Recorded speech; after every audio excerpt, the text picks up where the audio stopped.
How to prevent rust on your truck.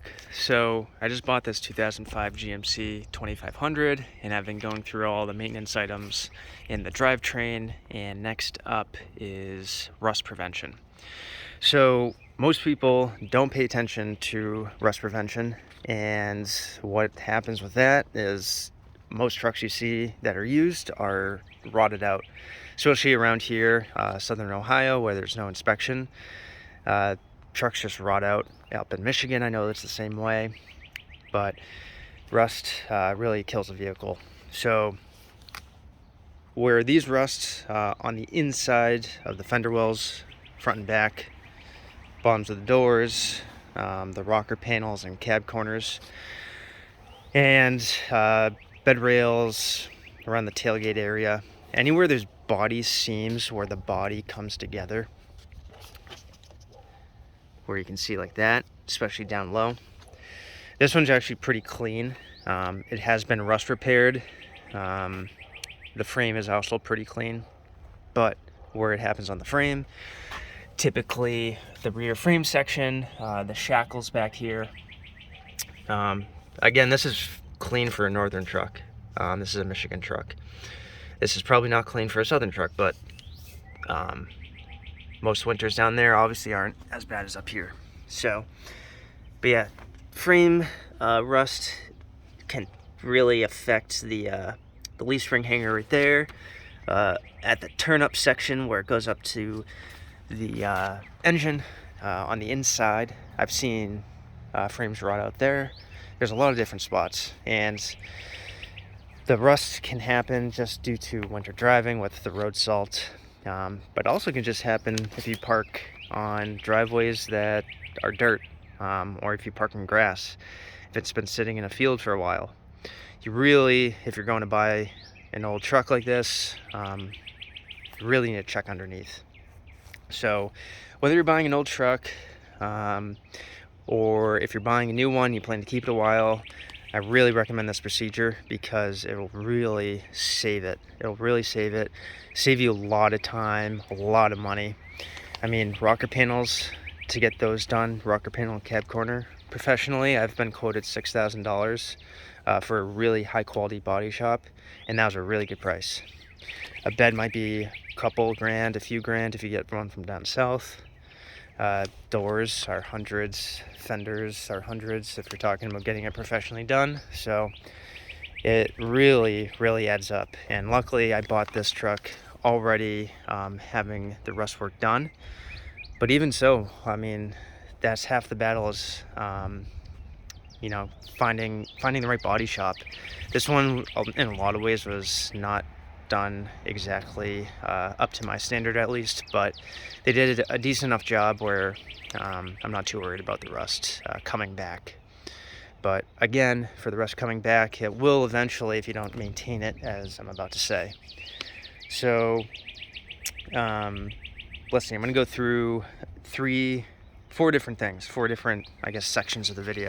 So I'm gonna talk about the body, how to prevent rust there, talk about the frame and how to prevent rust there, some general notes about rust prevention, and then the schedule that I recommend doing these rust preventions every year. So let's talk first about the body.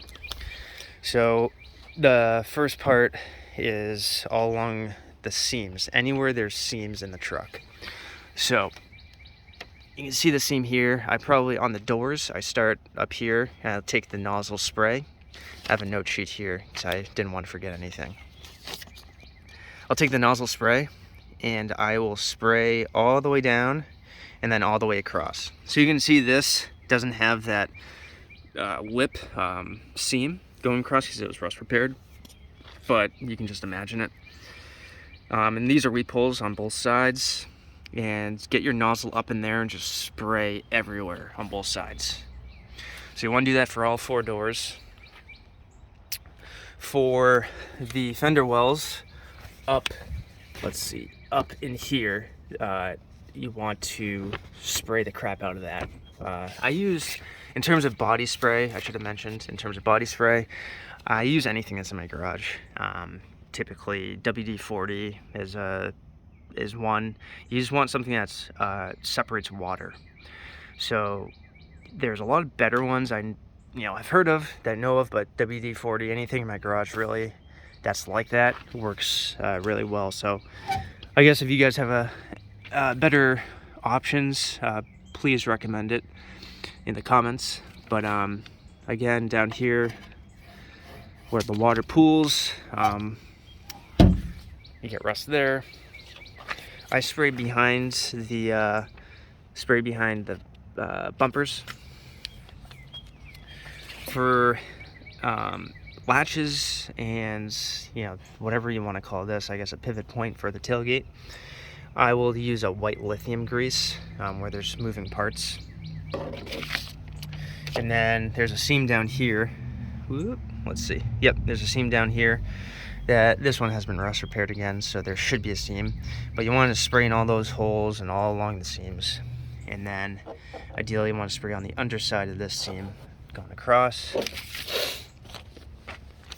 And then actually let me go on this side. Fender wells, all the doors. And then I will get over here quick. So again, this has been rust repaired. It's not perfect. Let me put my flashlight up here quick. It's not perfect. They did an okay job, but you want to spray all on the back side of this. Actually, I'll get to that with the frame spray. But if you don't get it sprayed professionally, if you do it yourself, you want to spray all the backside, but more importantly, you want to spray all on the inside along this seam. And there's on the factory rocker panels, there should be holes every once in a while. You want to spray all over it, all up in this, all up in here. You want to take your time with it, and it does take a little bit of time, but it's not terrible. It's not the end of the world. Just take a little time. Let's see. All along this is seams you want to get all along the hood. This one has a really crappy hood repair, so I'm going to replace this hood, but there should be a seam going all the way across. And yeah, I think that's most of the body.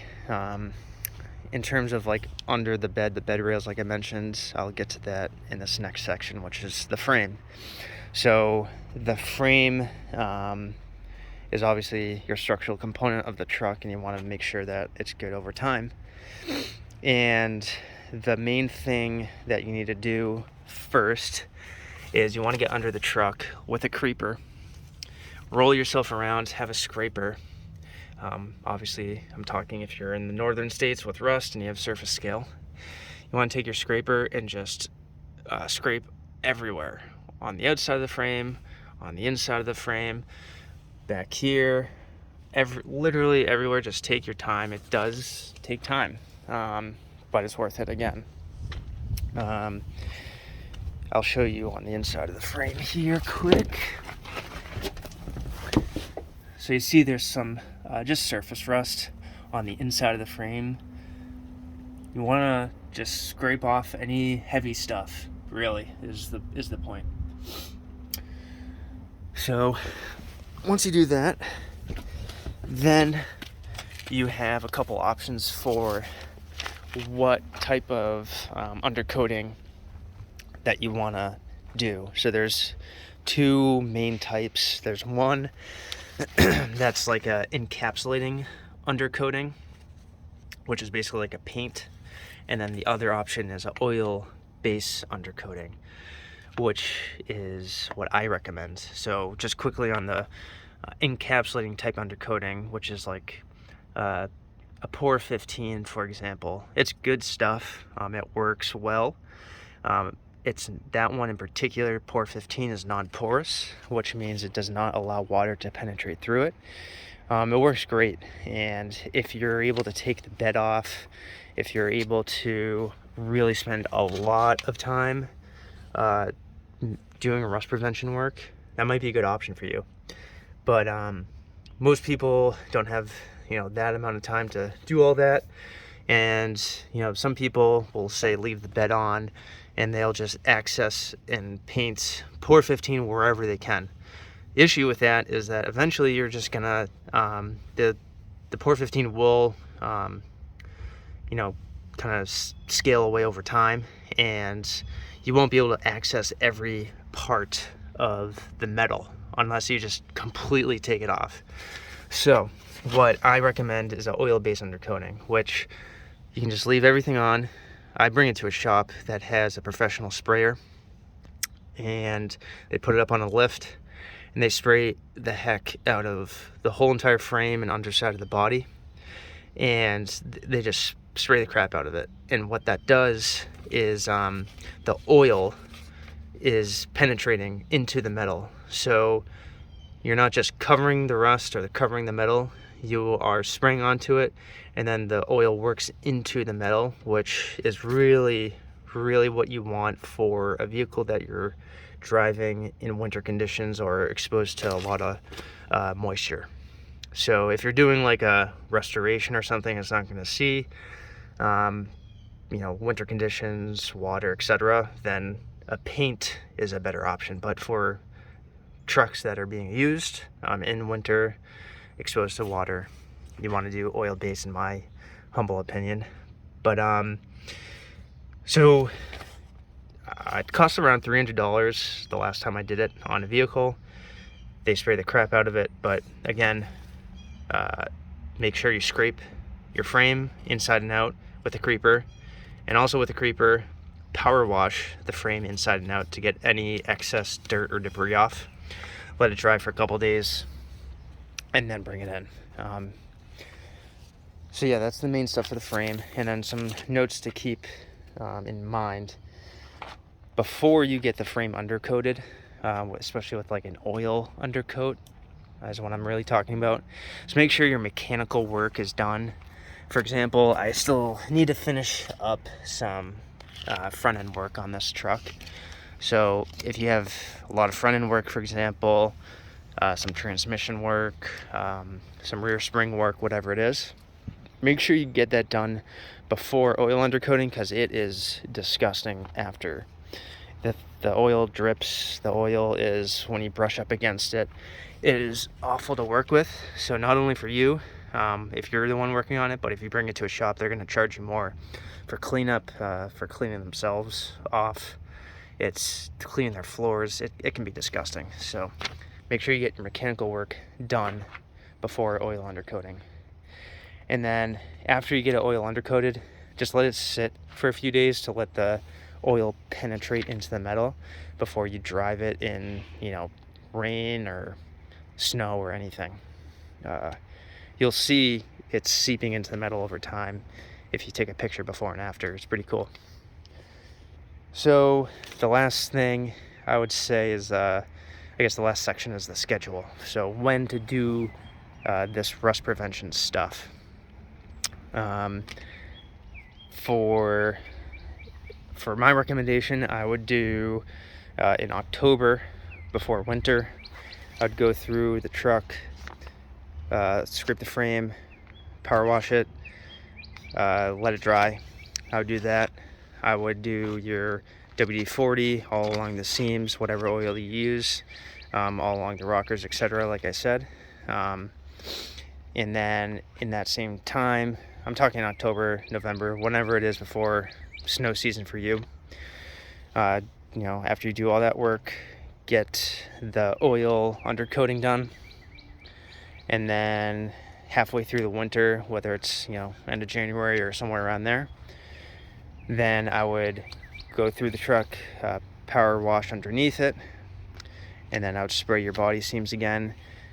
You usually just have to do an oil undercoat once per year, so I wouldn't go too crazy with doing another round of oil undercoating on the frame.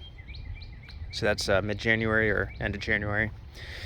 And then at the end of the winter season, after the snow has come and it's springtime almost, I would again go through it, power wash, hit all the body, and then you should be pretty good to go.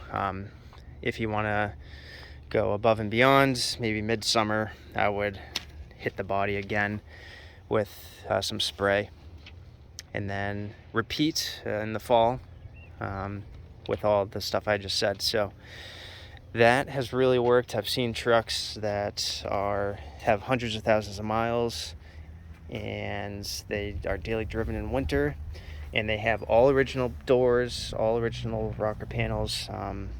I've seen that before.